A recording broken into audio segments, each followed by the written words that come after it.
What's up, my people? Before we start the show, make sure you like the video, comment on the commentary, and subscribe to the channel. Become a part of the GVG family, because without you, there's no us. And as always, we thank you, and all praises to the Most High. Now let's get into it.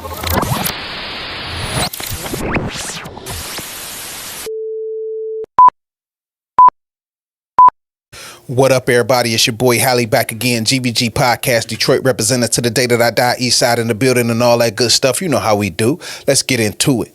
God versus gods, the real God, the creator, the Most High versus all the deities and people and all the other things that we serve instead of him and push up instead of him and exalt instead of him. We gonna get into it. I'm gonna read the topic off. I'm gonna read my points off, and then I'm gonna go off the fly. Y'all know how we do. Let's get into it. It's your boy Hally.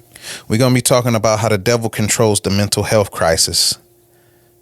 Yeah, I know that's a lot. How the devil controls the mental health crisis. We're going to dive into, this is part one. We're going to dive into how the devil controls the mental health crisis that we know in America and across the world. The first point I have is the seeds of crisis. Everything starts out as a seed. Everything, every thought.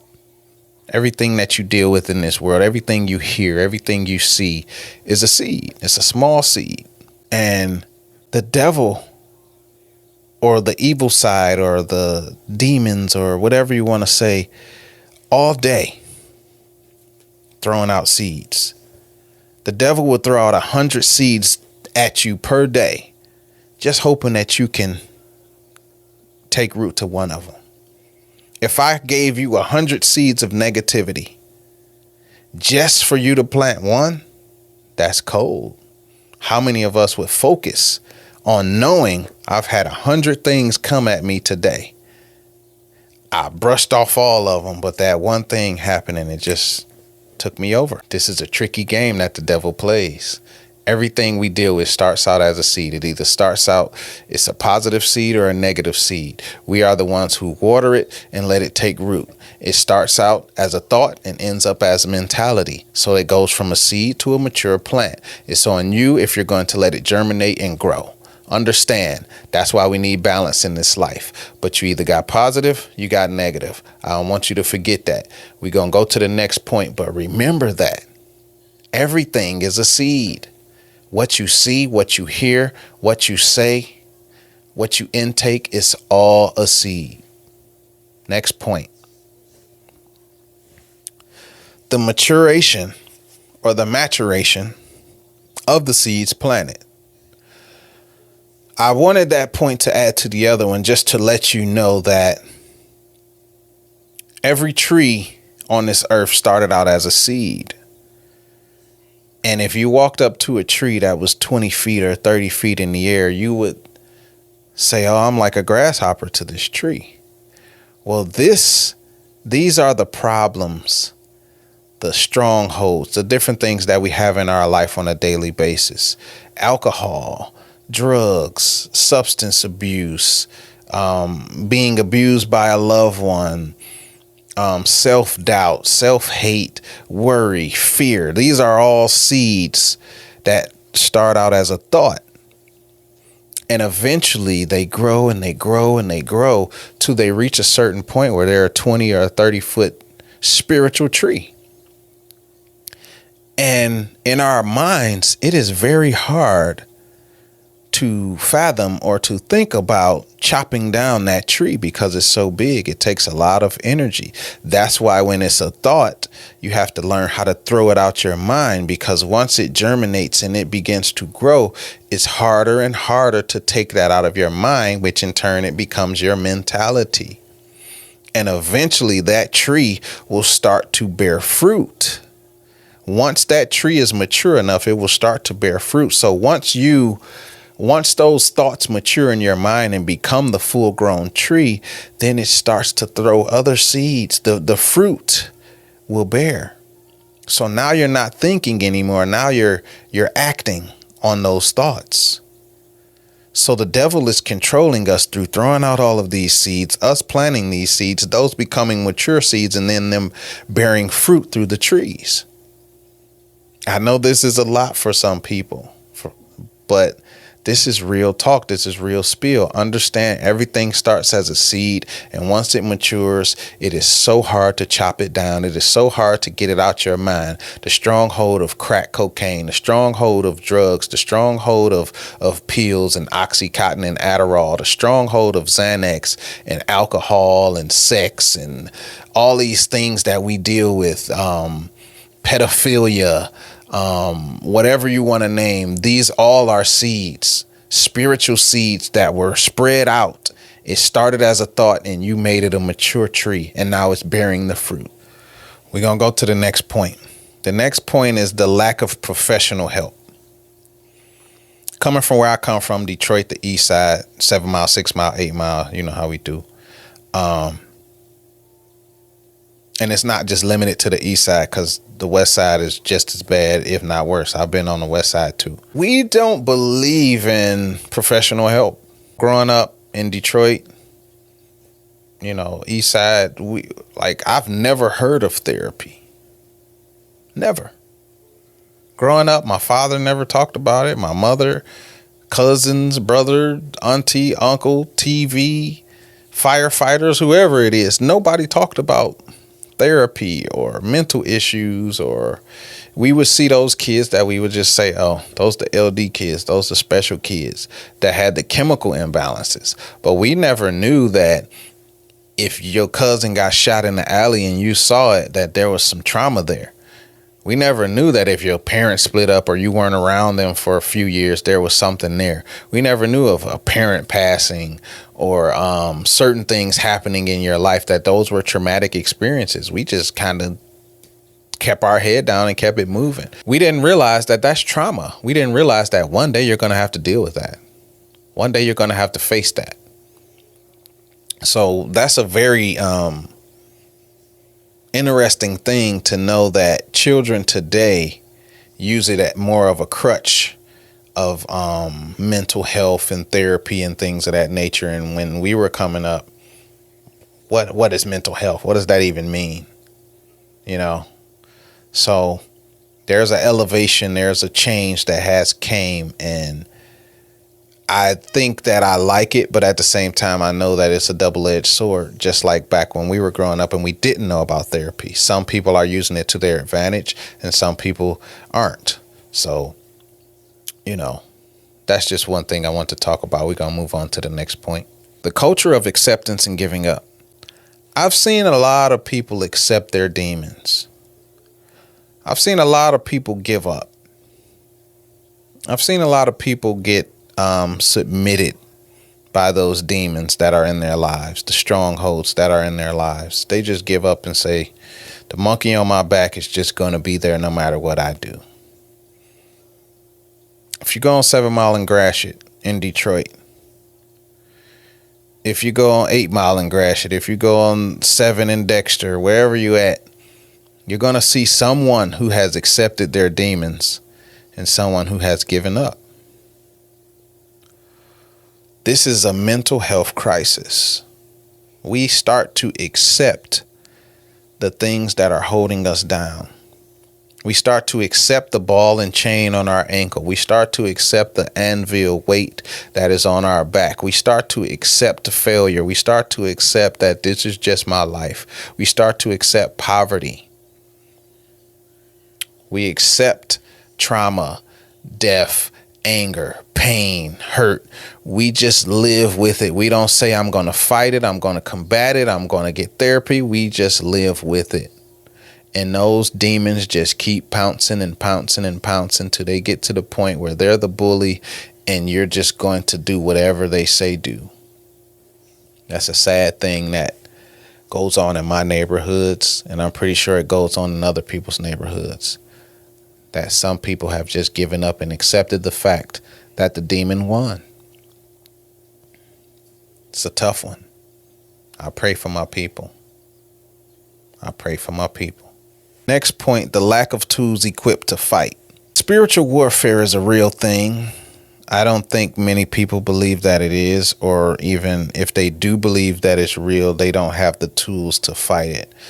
So it's not just in spiritual warfare, it's in life, period. If you're talking about finance, you're talking about relationships, you're talking about a job, you're talking about getting to heaven, spiritual warfare, whatever it is, everything that you deal with in this life has tools. And a lot of us aren't being equipped to fight. So in spiritual warfare, if you even know what it is, you don't know what it consists of, and you don't know what you need to do to combat any of spiritual warfare. So you go in there bringing a knife to a gunfight. You bring a knife to a gunfight and they're immaculate at shooting, so you're going to die every time. Having the tools to be equipped in this world, not just spiritually, but financially. Coming from where I come from, we didn't have the tools to be equipped to learn about investments, real estate, 401ks, pension plan. Like, I think that was probably the one thing we knew. If one of the rich, like in our neighborhood, we would call you rich if you worked at Ford or GM and you was going to get that pension plan after like 20 or 30 years. But for the most part, we didn't know about finance. You know, most we got was a little juice at the store and, you know, a popsicle or some chips or something. And that we were happy with just that. No name brand shoes, no anything. We didn't know about stocks and bonds and investments, and you know, we didn't know what the Dow Jones or the S&P was. We didn't know about the Standard and Poor. We didn't know about any of that. So I think we weren't equipped with the tools to make profit. We weren't equipped with the tools to make investments, and in turn, life goes on and you stay poor. That's why the rich get richer and the poor get poorer, because the rich were equipped with tools to stay rich, and the poor, we were equipped with tools to stay poor. It's just how it works. If you go work at a job, you work 8 hours a day, make $10, $15 an hour, but you can only imagine the overhead, you know, of what they're making, the profit they're making to be able to pay 100 workers $15 an hour. They're making a lot. So they were equipped with the tools to be able to employ you, and you were equipped with the tools to be able to be employed. It's just how it works. A lot of us weren't equipped, and the devil pounces on our lack of knowledge.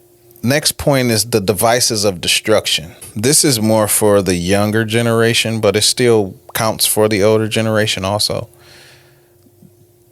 The cell phone, the smartphone, social media, TV, radio, all media are right now. These are devices of destruction because there are so many things coming at you and you're not able to process any of it. The suicide rate on young girls have skyrocketed. A lot of people will attest it to social media.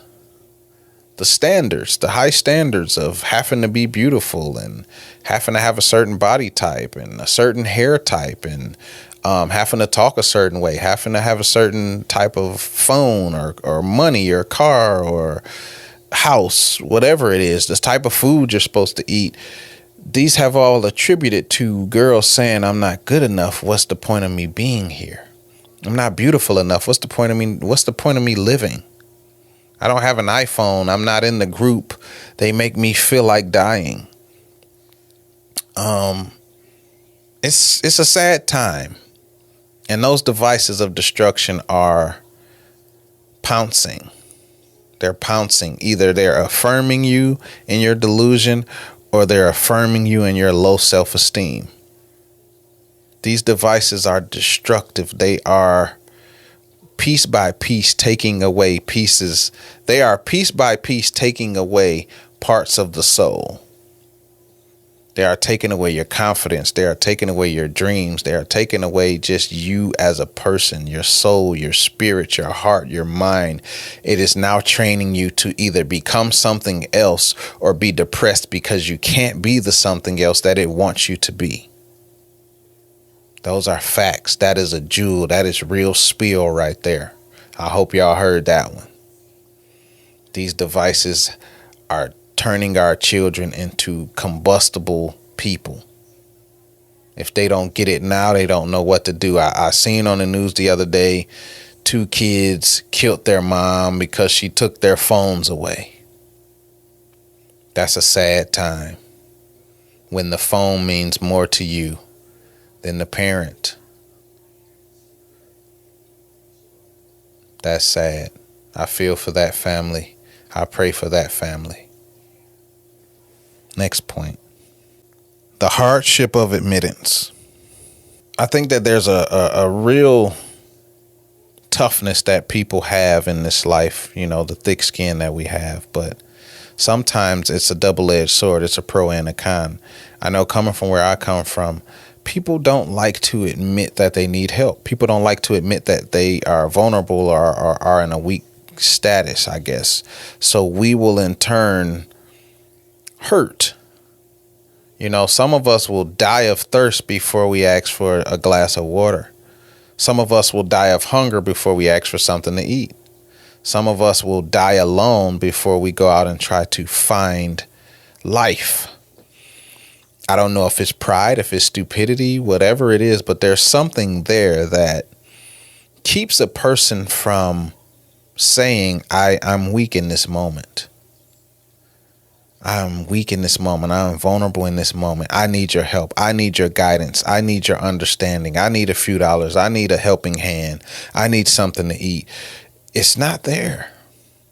The admittance of weakness, the admittance of I may have a chemical imbalance, the admittance of my anxiety, of all the things that I deal with, the admittance of accountability is not there. And the devil loves when you don't admit, you don't confess with your mouth, you hold it in.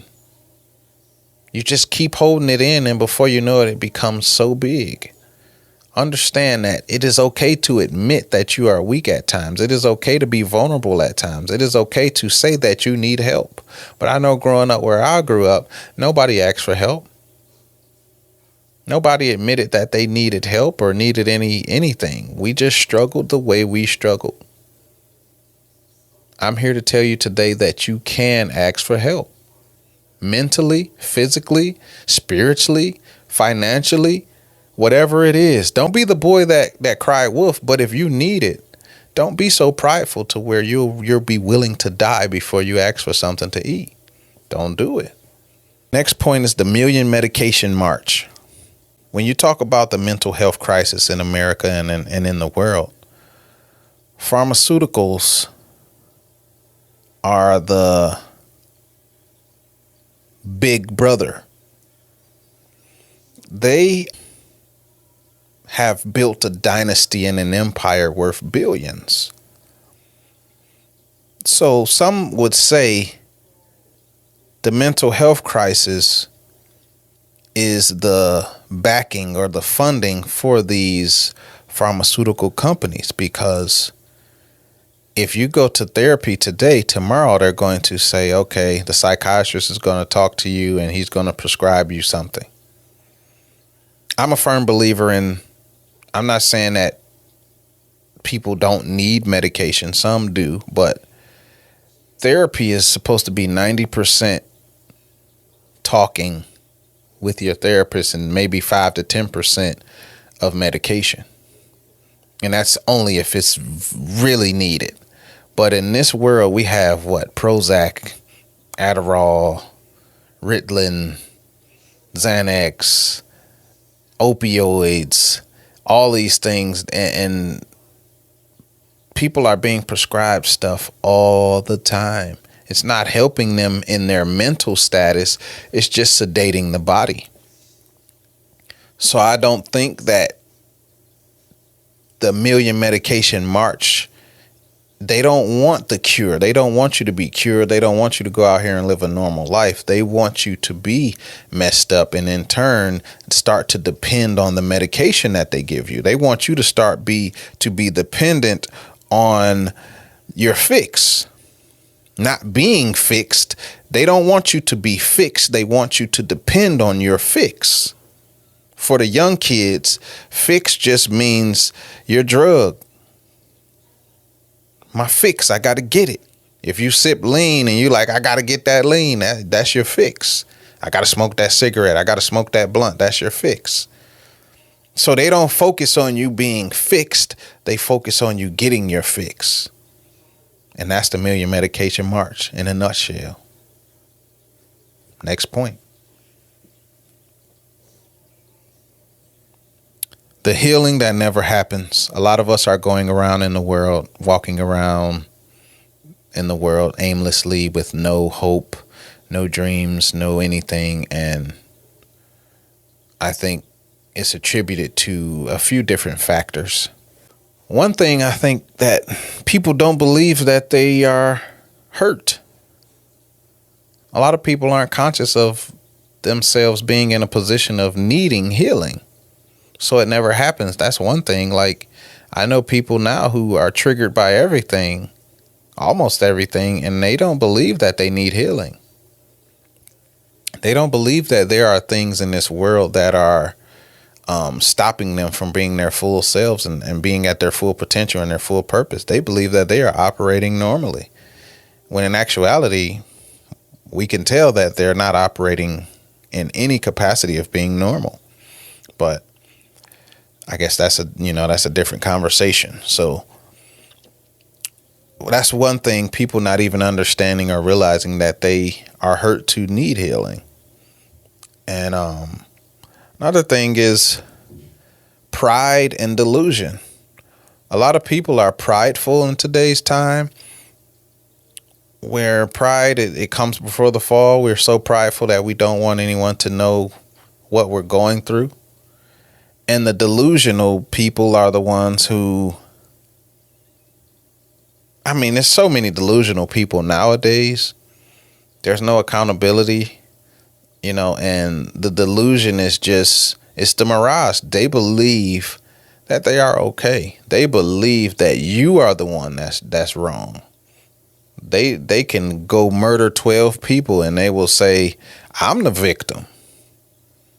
If they wouldn't have did this, I wouldn't have did that. If this wouldn't have happened, that wouldn't have happened. They will really play the victim. Delusional people are mostly the victims. There's so many people in the world today who, they don't have an ounce of truth in them. They don't have an ounce of accountability in them. But all the while, they will want you to be truthful and want you to be held accountable. That's another part of being delusional. So the delusion stops you from healing because you're in such another world that you don't even recognize it. So pride is real and the delusion is real. Just always ask yourself, am I being delusional in this moment? Am I being prideful in this moment? And just be truthful with yourself. Look in the mirror. This is something that, like I said in the beginning, is about seeds and the tree growing and bearing fruit.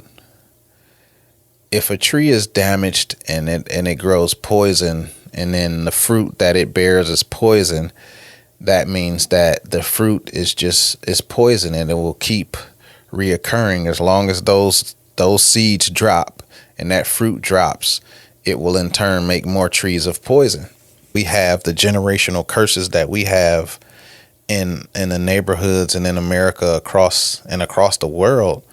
A lot of people have bared poisonous fruit, and they have in turn taught it or forced it on another person, to where it went from a thought to manifestation.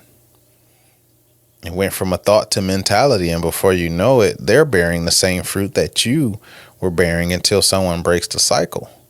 But I think there's so many people who have untreated issues that it weighs on the people that love them and the people that are around them to have to deal with them in the capacity as if it's normal, when it's not. We have so many people in this world, so many Americans who are just wandering around aimlessly, who they have all the issues in the world, but they haven't been treated even one time.